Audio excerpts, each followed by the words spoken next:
आज सकाळी आम्ही 3 वाजता आलो, तरी मला खूप लवकर उठायला लागलं 6 वाजता. का?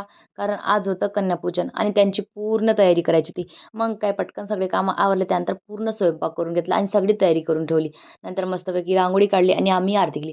नंतर सर्व कन्या आल्या, त्यांचे पाय धुतले आणि त्यांना जेवण करायला बसवलं. मग सगळ्यांनी मस्तपैकी जेवण करून घेतलं. नंतर मी सगळ्यांना हळदी-कुंकू लावून घेतलं आणि सगळ्यांना मस्त बांगड्या आणि केळी गिफ्ट दिलं. तुम्ही बघू शकता, की मला सर्वजण किती मस्त आशीर्वाद देत आहे. भरभरून आशीर्वाद दिला मला सगळ्यांनी. मग सगळ्यांनी मस्त बांगड्या घातल्या आणि सगळ्या तरी बांगड्यामध्ये खरंच खूप जास्त छान दिसत होत्या. तुम्ही बघू शकता किती छान दिसत आहे. खूप गोड मुली दिसत होत्या मस्तपैकी आणि त्यानंतर काय मग 4 वाजता बाया आल्या. कोणी गहू तांदूळ नेसत होत्या, तर कोणी लसूण नेसत होत्या. ही तयारी कशाची तर उद्या आहे महाप्रसाद. मग काही आजपासूनच तयारी करावी लागते. त्यानंतर अविदादा मस्त कलीला मदत करू लागत होते रांगोळी काढण्यासाठी. नंतर यात लहान-लहान मुली आल्या आरतीला. त्यांना म्हणलं, "चला आज आपण गेम खेळू लसूण निसायचा." मग काय बसवलं ना मी सगळ्यांना लसूण निसवला.